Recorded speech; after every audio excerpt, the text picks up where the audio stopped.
From no code of ethics to glaring transparency issues, our Supreme Court is less accessible and less transparent than we should expect of the highest court in the land.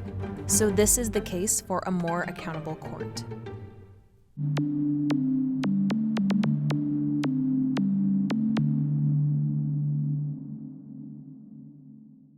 The Supreme Court's ability to make fair and unbiased decisions relies heavily on its independence.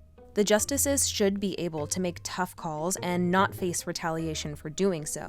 But fair and equal justice can't be delivered without accountability and some measure of transparency. In episode 1 of this series, we highlighted how Supreme Court justices aren't held to a code of conduct. Let's explore that a little more. Nearly all judges in the United States are bound by a code of conduct that governs their behavior, except on the Supreme Court. A law called the Judicial Conduct and Disability Act lays out what happens when lower federal court judges violate their code. This law created a process for launching and investigating complaints against judges. It also lays out consequences for judicial misconduct or an inability to perform the job. This act can't apply to Supreme Court justices, and without their own code of conduct, this means that it's actually the lower court judges who are held to a higher standard. That's right, Supreme Court justices, whose decisions are often irreversible and have the widest impacts, are trusted to self-police. And we've seen firsthand how this can be a problem. For example, members of the public filed 83 ethics complaints against Justice Brett Kavanaugh in 2018, alleging he had violated the Judicial Conduct and Disability Act during his confirmation hearings in 2004, 2006, and 2018.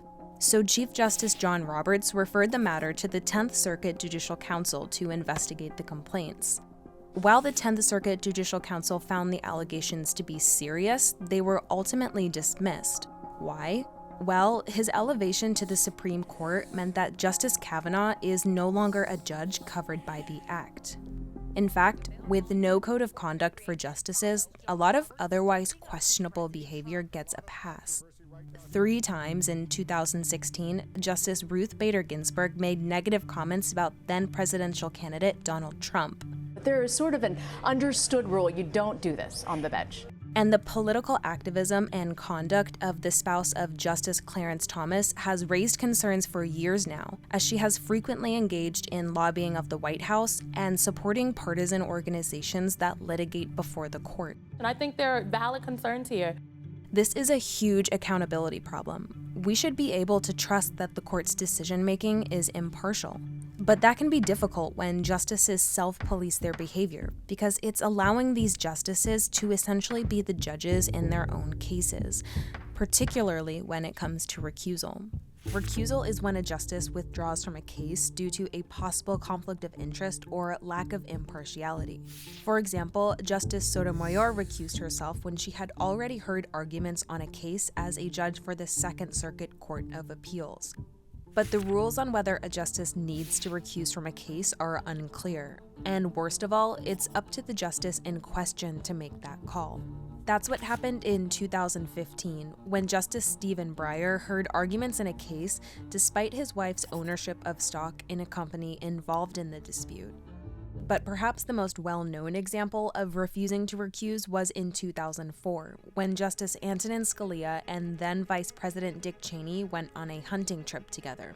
That trip came 3 weeks after the High Court agreed to hear a case over whether the White House had to turn over documents relating to the Energy Task Force Cheney headed in 2001.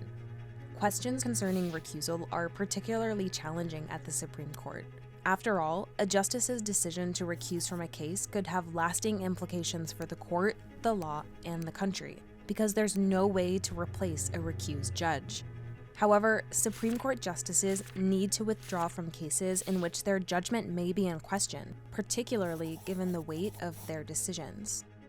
Compounding these problems is the lack of transparency of the court, especially in comparison to other government officials and institutions. Currently, the court doesn't have to fully explain all of its decisions to the public. What does that mean? Well, when it comes to recusals, it means that justices aren't required to explain why they chose to recuse, or chose to hear a case despite a conflict. And more troubling, it means a growing use of the shadow docket. This is when the court issues decisions substantially affecting people's rights without full briefings, oral arguments, and sometimes without explaining itself, often in the middle of the night. Shadow docket decisions are often made in controversial cases, including death penalty cases. Beginning in July 2020, the Supreme Court cleared the way for the executions of several people on federal death row over the course of 3 months by repeatedly vacating orders from lower courts. The justices weren't required to explain their vote or how the court came to its decision, and they didn't. The public has a right to know what the most powerful court in our country is doing and what its reasoning is.